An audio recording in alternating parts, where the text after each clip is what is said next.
Hello! This is our 35-week video.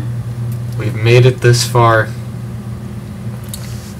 I'll do the belly in like a few seconds. If you notice we're looking down, it's because we have cheat sheets. Because a lot happened this week. Okay, so we have ultrasound pictures to show at the end of this thingy. You mean the video? Yes. So, earlier this week, before the exciting stuff happened, we decided to cash in our piggy banks. We only had $9. Her mom had like 30. No, because we had more than that. I don't know. We had a lot of money, but we cashed in 3 piggy banks and got $40 out. And we put half of that in the bank for Caden. Anyway, we had a birthday party for my cousin's son, who is 8 years old now. At that party, we had my sister's ex-boyfriend over, which wasn't a good idea because he pissed us off. And this is why. Okay, anyway, I guess he's not going to explain. No, I don't want to explain it because the things that he said, not only about us, but about Caden,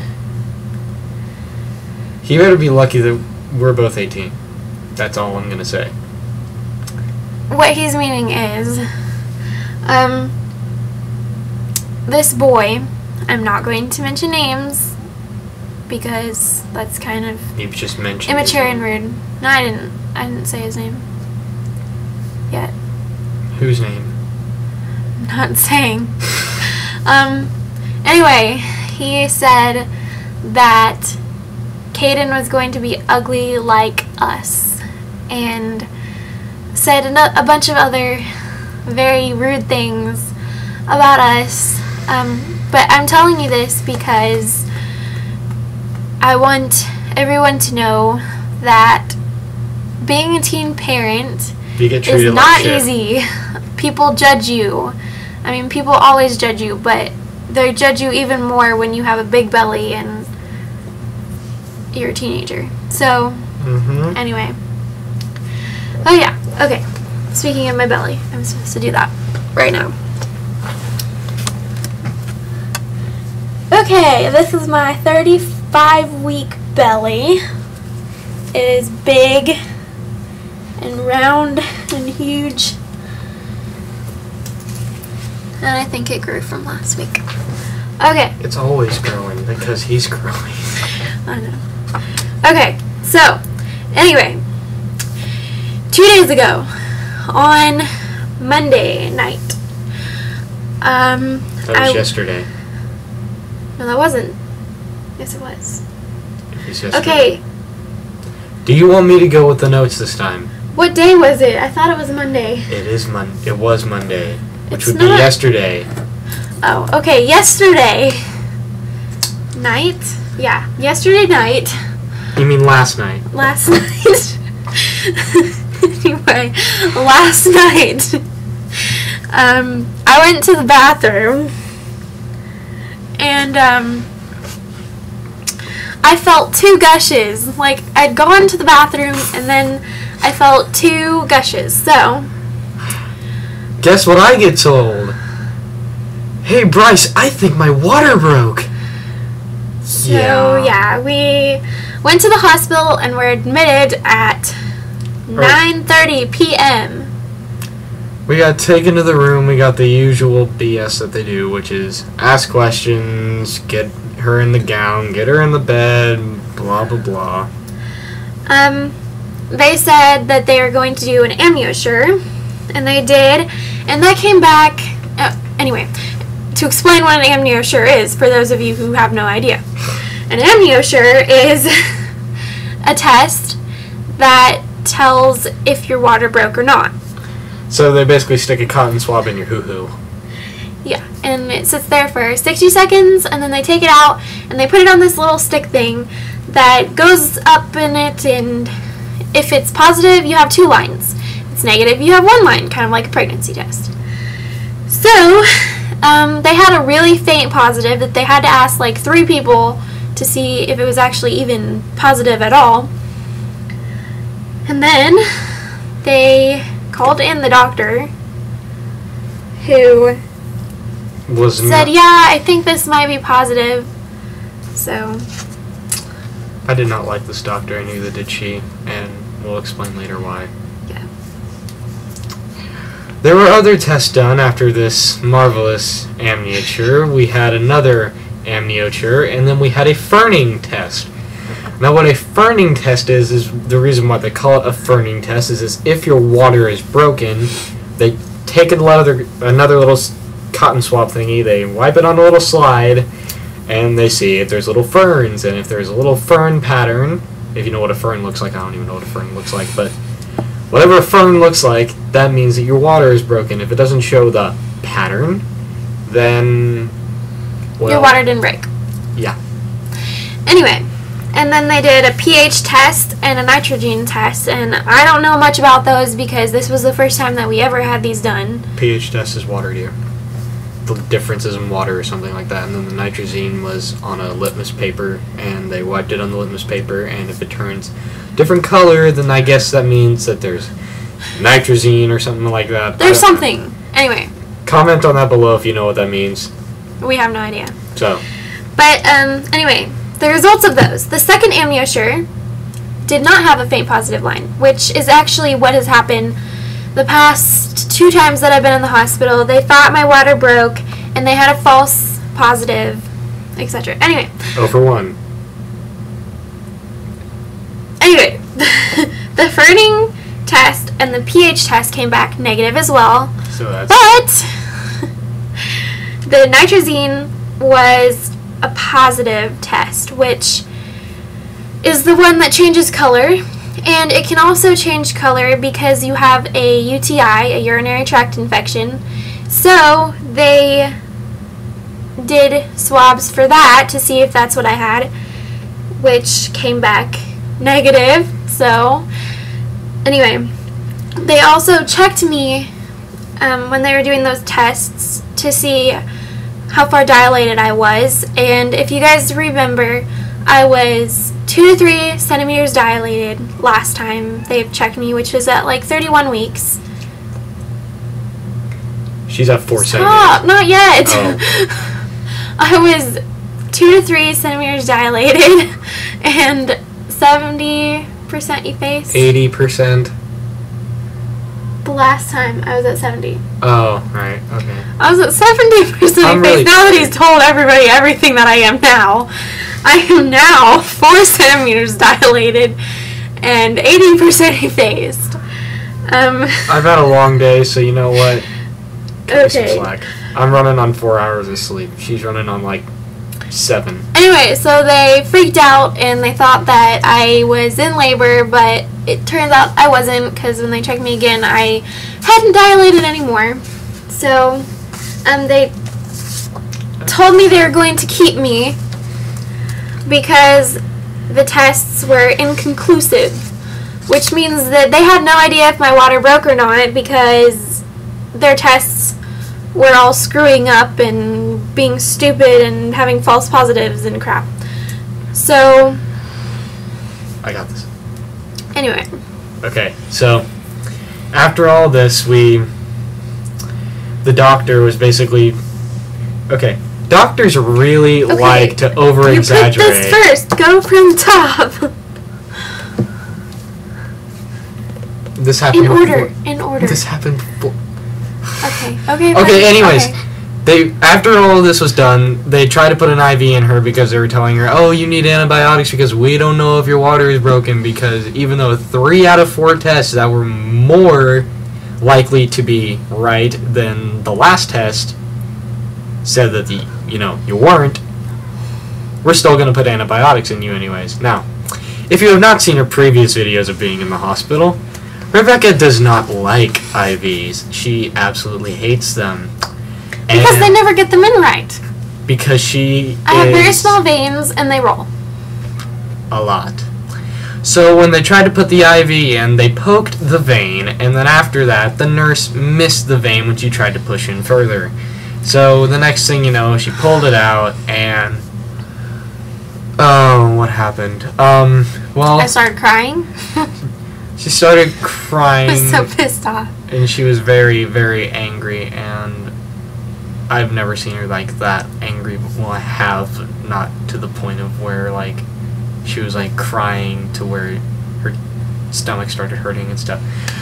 So anyways, after that, we discussed the choices that we had, and the choices were we get the antibiotics and stay there overnight and do what the doctor says, or we go with Rebecca's intuition and refuse until she felt this leaky feeling that she was supposed to be feeling, or we refuse until the morning to get, you know, the amniature.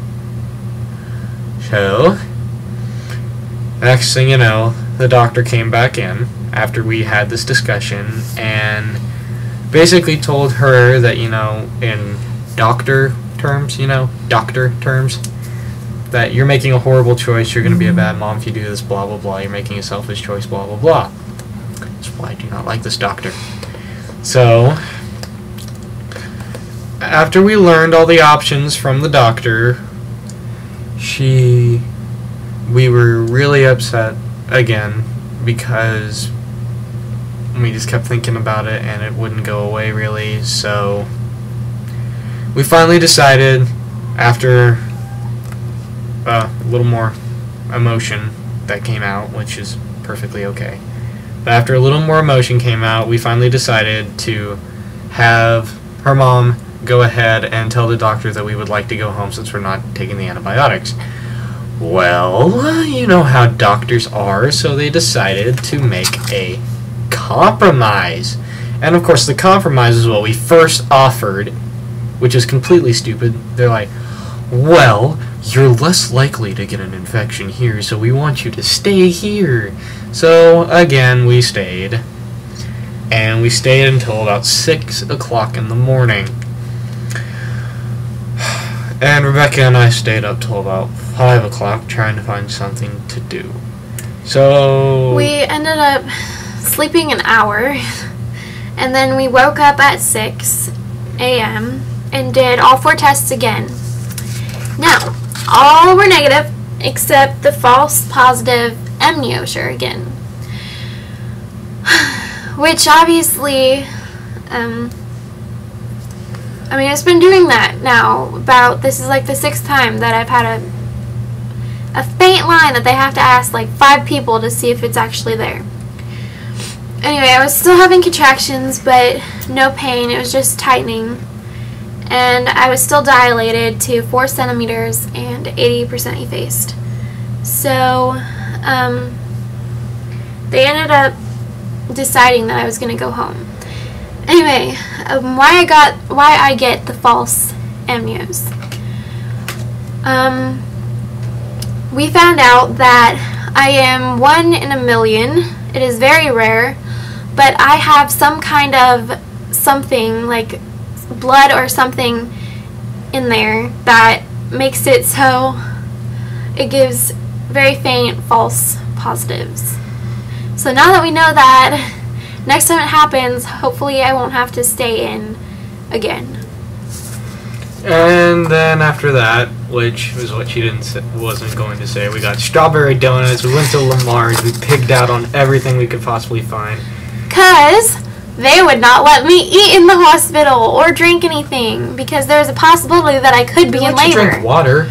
Yeah, eventually. When I told them that my contractions didn't hurt.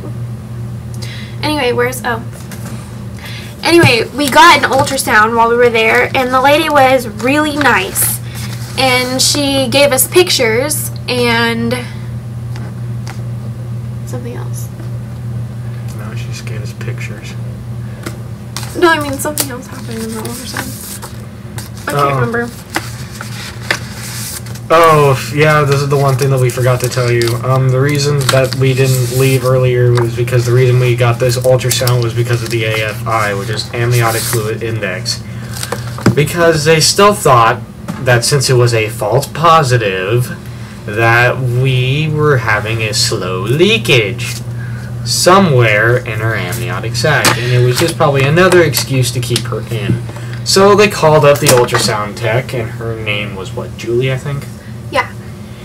Probably the nicest ultrasound tech we could find, and Rebecca was basically saying, could you please turn the monitor towards me, because everybody else gets to see Caden and I don't. I was like...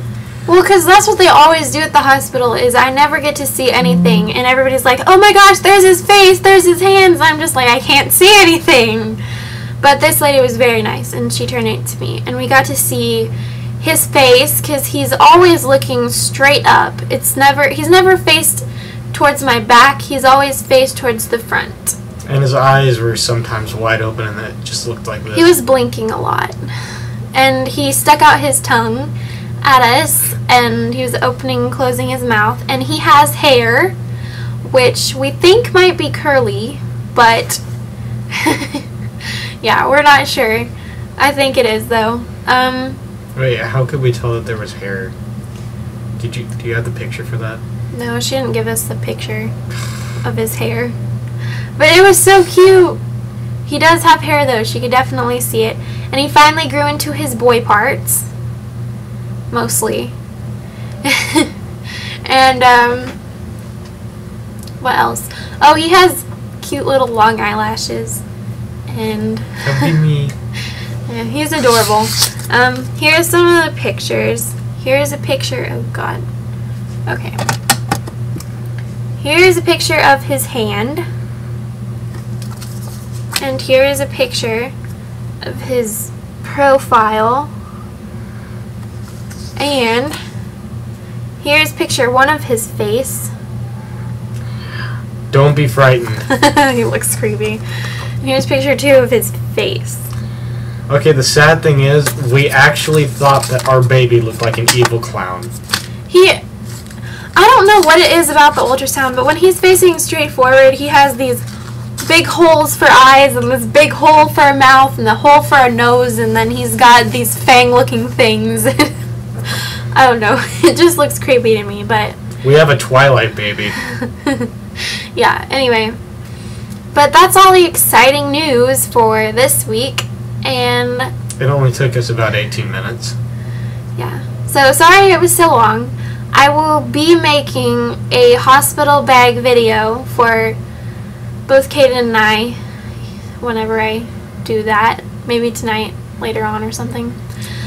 And I'm also making my birth plan video eventually. I'm sorry I haven't done that yet because I know you have been asking, but and I will do that soon.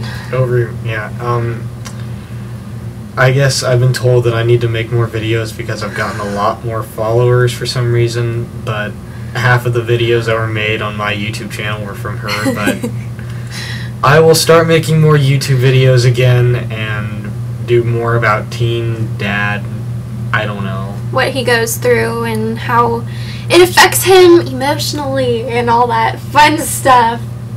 So you can just vent like I do. Anyway, so if you haven't already, follow him at Kupo 1. I made the account. Anyway, follow him. He will be updating more now if you're interested in that kind of stuff. He doesn't have a Facebook page, but you can reach him through mine if you are interested. I can start one. I just need a vote of how, like... Yeah, if there's enough people, then we'll make one. Also, I have a Twitter and a... She tweets. Something else. I have a Facebook page and something else. A Formspring. But I never get any questions, so I'm not usually on it. So, anyway, follow me on Twitter, like me on Facebook, and subscribe on YouTube. Thank you guys for all the support, Bye. Out.